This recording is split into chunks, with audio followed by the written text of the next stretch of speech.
Hello इन shalom everyone. आज के इस सुंदर दिन में एक बार फिर से परमेश्वर की उपस्थिति में आपका बहुत बहुत स्वागत है।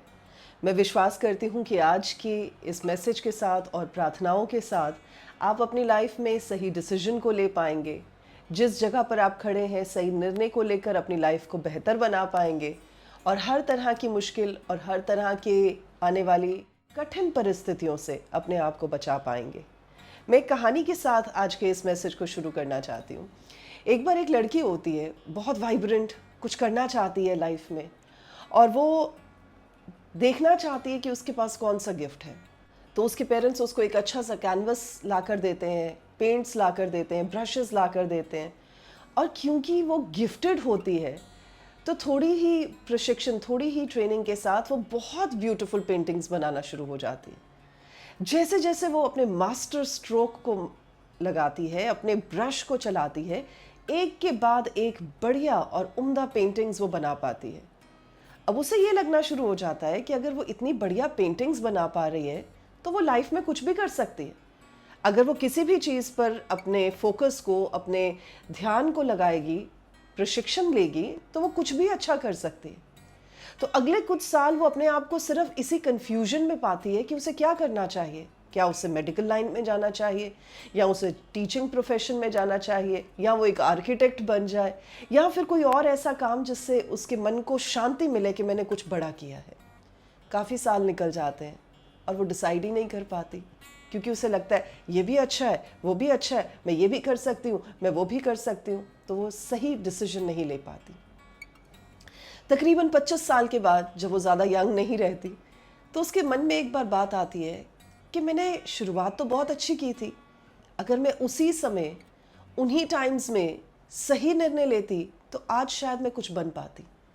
और फिर वो अपने पेंट और ब्रश को पकड़ती है और फिर से दोबारा उसी काम को, उसी गिफ्ट को जो प्रभु ने उसे दिया था, इस्तेमाल करना शुरू करती है। और जैसे जैसे वो पेंटिंग्स बनाती है उसके मन में एक सुकून आता है।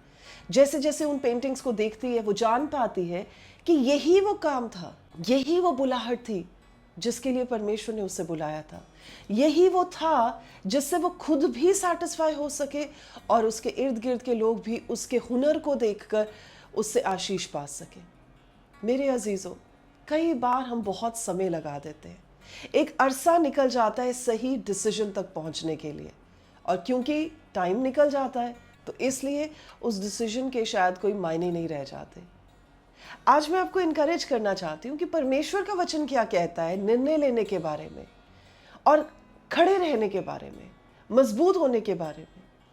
जब आप दानियल नबी की किताब पढ़ते हैं, चैप्टर नंबर 1 को आप देखें और उसके 8 वचन में ये बात लिखी है कि दानियल ने ये बात का फैसला लिया। उसने निर्णय किया कि वो राजा के मेज से आए हुए खाने से और वाइन से अपने आप को तृप्त नहीं करेगा। उसने निर्णय लिया। क्यों उसने ऐसा डिसीजन लिया? क्यों इतना बोल्ड डिसीजन वो ले सका? जबकि अगर आप राजा के खाने को रिसीव नहीं करते हैं, एक्सेप्ट नहीं करते हैं, तो आप प्राइमरीली राजा की अथॉरिटी को रिजेक्ट कर रहे हैं। But he was strong. वो जानता था कि परमेश्वर ने उन्हें अलग रखा है, पवित्र रखा है, उन्हें एक चुना हुआ वंश बनाया है। और वो जानता था कि राजा के टेबल से जो सैक्रिफिशियल खाना आएगा, जो बलिदान किया हुआ खाना आएगा, वो उनके लिए, ना ही उनकी फिजिकल बॉडी के लिए और ना ही उनकी आत्मिक बॉडी के लिए ज़रूरी था। रादर वो हानि कर सकता था, उन्हें हार्म पहुंचा सकता था। और वो परमेश्वर के साथ अपने रिश्ते को खराब नहीं करना चाहता था। वो चाहे एग्जाइल में थे, चाहे वो उस जगह पर थे जहां उनका अपना कोई भी नहीं था, पर उसने ये रीज़न नहीं बनाई कि ठीक है, क्योंकि हम एग्जाइल में हैं, क्योंकि हमारा परमेश्वर हमारे साथ नहीं है, क्योंकि हमें कोई देख नहीं रहा, तो हम अपनी मर्जी से कुछ भी काम करेंगे। ही टुक अ डिसीजन। एक यंग लड़का, उसने अपने लिए और अपने दोस्तों के लिए, उनके बिहाफ पर भी एक निर्णय लिया कि वो कोई ऐसा काम नहीं करेंगे जिसकी वजह से वो परमेश्वर के सामने दोषी ठहराए जा सके। मेरे अजीजों, हो सकता है कि आज आप किन्हीं क्रॉस रोड्स पर हैं, आप किन्हीं ऐसी जगहों पर हैं जहां पर आपको सही निर्णय लेना बहुत ज़रूरी है, जहां पर आपकी पढ़ाई, आपकी फैमिली, आपका करियर, आपके आने वाले फ्यूचर की दारोमदार इस एक बात पर निर्धारित है कि आप क्या डिसाइड करते हैं, आप क्या चूज करते हैं। परमेश्वर के राज्य में, परमेश्वर के वचन में कुछ प्रिंसिपल्स हैं जिन्हें हम अप्लाई कर सकते हैं। कुछ ऐसे सिद्धांत हैं जिनकी वजह से हम सही डिसीजंस ले सकते हैं। और जब आप इन 7 बातों को याद रखेंगे जो मैं आपके साथ शेयर करने जा रही हूँ, आई एम श्योर आप बहुत हद तक उस जगह पर पहुंचने पाएंगे जो आपके लिए सही होगा, जहां पर आप सही निर्णय ले पाएंगे और जहां मुड़कर आपको किसी बात का लेमेंट नहीं होगा, दुख नहीं होगा कि आपने ये डिसीजन क्यों लिया। मैं आपके साथ 7 बातों को शेयर करने जा रही हूं जिसके साथ आपका डिसीजन लेने का जो प्रोसेस है वो स्मूथ हो जाएगा और आप सही समय पर सही ढंग से सही निर्णय ले पाएंगे। सबसे पहला ये, जो कि पहला थिस्सलुनीयों चैप्टर नंबर 5 वर्सेस 16 से 18 में है, कि रिजॉइस करें, आनंद करें, हर समय प्रार्थना करें और परमेश्वर का धन्यवाद दें, क्योंकि प्रभु यीशु मसीह में प्रभु की यही आपके लिए इच्छा है। सो हर समय जब आप प्रार्थना में रहेंगे, स्पेशली इस टाइम पर जब आपको सही निर्णय लेने की ज़रूरत है, आप प्रार्थना के साथ प्रेयरफुली इस डिसीजन को लें। और जैसे याकूब की पत्री जेम्स की किताब में 1:5 में लिखा है कि अगर हम में विजडम नहीं है तो हम वो अकल परमेश्वर से मांग सकते हैं प्रार्थना में। तो सबसे पहला काम, प्रार्थना में जाकर परमेश्वर से अकल मांगे ताकि आप सही डिसीजन को सही समय पर ले पाएं। दूसरी चीज, सारे पहलुओं को चेक करें और जो भी आपके सामने इशू है उसको अच्छे से डिफाइन करें, यानी उसका सही और गलत जो भी आपको बातें समझ में आती हैं, जो भी आपने इंफॉर्मेशन गैदर की है, उसे लिखें और उसके आधार पर आप अपने डिसीजन को लें। तीसरा, परमेश्वर के वचन के अनुसार अपने कदमों को बढ़ने दें। जैसे भजन संहिता 119 के 105वें वचन में यह लिखा है कि प्रभु का वचन हमारे लिए उजाला देता है, हमारे मार्गों को तैयार करता है। तो जब हम परमेश्वर के वचन को पढ़कर उस विजडम में होकर, उस अकल में होकर सही डिसीजन लेते हैं, तो हम जान पाते हैं कि प्रभु का वचन इस सिचुएशन में क्या कहता है, हमें क्या करना जरूरी है और क्या चीज सही है और क्या चीज गलत है। सो तीसरी बात यह है कि बिब्लिकल विजडम के साथ वचन के आधार पर अपना डिसीजन ले। फॉर एग्जाम्पल, अगर कोई व्यक्ति शादी का डिसीजन लेना चाहता है और उसे पता है कि परमेश्वर का वचन क्या कहता है शादी के लिए, तो वो उस आधार पर अपने निर्णय को, अपने फैसले को ले। वचन कहता है कि डू नॉट बी योक्ड अनइक्वली, यानी कि जो आपके साथ मेल नहीं खाते उनसे शादी नहीं करनी। तो अगर आप कहें कि नहीं, मैं तो प्रभु को जानता हूं लेकिन दूसरा जो पक्ष है वो प्रभु को नहीं जानता, जान जाएंगे, मैं समझा दूंगा, तो ऐसी गलती मत कीजिए। वचन के आधार पर फैसला लीजिए। चौथी चीज, उन लोगों से बात करें जो गॉडली लोग हैं, जो समझदार लोग हैं, जो एक्सपीरियंस्ड लोग हैं, जो आपकी मदद कर सकें ताकि आप गलत फैसला ना ले सकें।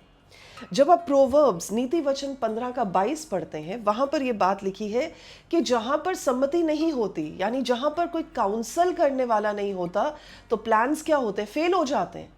लेकिन बहुत सारे समझाने वाले लोग जब आपके पास होते हैं तब आप सक्सीड कर पाते हैं, तब आप सक्सेसफुल हो पाते हैं। सो इसलिए ऐसे लोगों से बातचीत करें जो आपको सही और गलत के बीच का फर्क बता सके, जो आपके लाइफ में अपने एक्सपीरियंस को और परमेश्वर के वचन को बोल सके ताकि आप सही डिसीजन ले पाए। पांचवी चीज, जब आपने ये सब कुछ कर लिया है तो अब परमेश्वर पर पूरी तरह से ट्रस्ट करें कि जो फैसला लिया जा रहा है वो प्रभु में होकर लिया जा रहा है। जैसे प्रोवर्ब्स चैप्टर 3 वर्सेस 5 और 6 में लिखा है कि अपनी समझ का सहारा ना लें, लेकिन पूरे मन से यहोवा परमेश्वर पर भरोसा रखें। तो जब आपने सही स्टेप्स को फॉलो किया है तो याद रखें, ट्रस्ट कर सकते हैं आप परमेश्वर पे कि जो आपने फैसला लिया है प्रभु आपके साथ है और इसको आगे बढ़ाने में आपकी मदद करेंगे। सिक्स्थ चीज, कई बार सब कुछ देखने के बावजूद भी कहीं ना कोई गलती रह जाती है। सो उस जगह पर हो जहां आप एक्सेप्ट कर सके कि हाँ, मुझसे गलती हुई है और मैं इसको सुधारने के लिए ओपन हूं। सो अपने आप को बंद मत कर लीजिएगा, या ऐसा मत सोच लीजिएगा कि आपसे कोई बहुत अजीब ऐसी बात हो गई है जिसको आप वापस जाकर ठीक नहीं कर सकते। अपने आप को ओपन रखें, परमेश्वर से माफ़ी मांगकर वापस आने का भी रास्ता ओपन रखें, ताकि आप सही डिसीजन लेकर, ताकि आप गलत पाथ से, गलत रास्ते से हटकर सही डायरेक्शन में एक बार फिर से जा सकें। और सातवीं और अंतिम बात कि जब आप सही डिसीजंस ले चुके हों तो परमेश्वर का धन्यवाद दें, प्रभु को महिमा दें और इस बात को जानें कि आपको अगले पड़ाव पर ले जाने वाले परमेश्वर खुद हैं और आपकी मदद और सहायता स्वर्ग से आती है। आमीन। आइए इस समय मैं आपके लिए प्रार्थना करना चाहूँगी और परमेश्वर में आपको आगे बढ़ने के लिए प्रेरित करना चाहूँगी। आइए अपनी आंखों को बंद करते हैं। प्रभु जी, धन्यवाद देते हैं, आप ही का धन्यवाद, आप ही की महिमा करते हैं। प्रभु, आप प्रशंसा के योग्य हैं, क्योंकि प्रभु आप समय समय पर अपने वचन के द्वारा हमें सशक्त करते हैं, तैयार करते हैं, ताकि हम अपने अगले पड़ाव पर जा सकें। आज मेरी प्रार्थना है कि मेरे भाई और मेरी बहन जो इस समय इस संदेश को सुन रहे हैं और जो क्रॉस रोड्स पर हैं, प्रभु उनमें आप अपनी अकल को, आप अपनी इंफॉर्मेशन को, आप उन्हें प्रभु अपनी विजडम और अपने बिब्लिकल काउंसिल के साथ भर दें, ताकि वो सही डिसीजन लेकर आपके नाम की महिमा कर सके। प्रभु मेरी प्रार्थना है, यदि कोई भी ऐसा जन है जिसने पिछले दिनों में गलत निर्णय लिए, जिसकी वजह से वो सफ़र कर रहा है, तो प्रभु आज आप उनके लिए दोबारा से, जब वो आपसे माफ़ी मांगते हैं, दोबारा से रास्तों को खोलें, उनके वापस आकर प्रभु एक नए राह पर चलने के लिए रास्तों को तैयार करें, ताकि प्रभु जी आपके लोग एक बार फिर से अपनी लाइफ को बहाल होते हुए देखने पाए।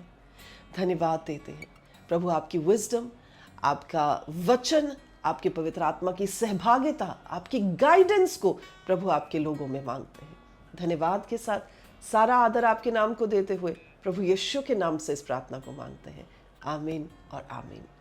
मेरा विश्वास है कि आज इस मैसेज के द्वारा आप भी डिसाइड कर पाएंगे कि आपको आगे क्या करना है, और आप वो डिसीजंस ले पाएंगे जो आपके लिए, आपकी फैमिली के लिए, आपके रिश्ते और नातों के लिए और आपके फ्यूचर के लिए बेस्ट डिसीजन हो। प्रभु आपकी मदद और सहायता करें। अगर आप इस मैसेज के साथ एनकरेज्ड हुए हैं, कुछ नया सीखने को मिला है, तो दूसरों को भी एनकरेज करें, उनके साथ भी इस मैसेज को शेयर करें। और अगर आप पहली बार हमारे चैनल पर आए हैं तो ज़रूर इसे सब्सक्राइब कीजिए और दूसरों के साथ भी इस संदेश को पहुंचाकर उनकी लाइफ में उन्नति को लेकर आए। प्रभु आपके साथ हो, आपका आज का दिन बहुत ब्लेसड हो, ये मेरी आपके लिए प्रार्थना है, प्रभु यीशु के जीवित नाम में। आमीन। God bless you.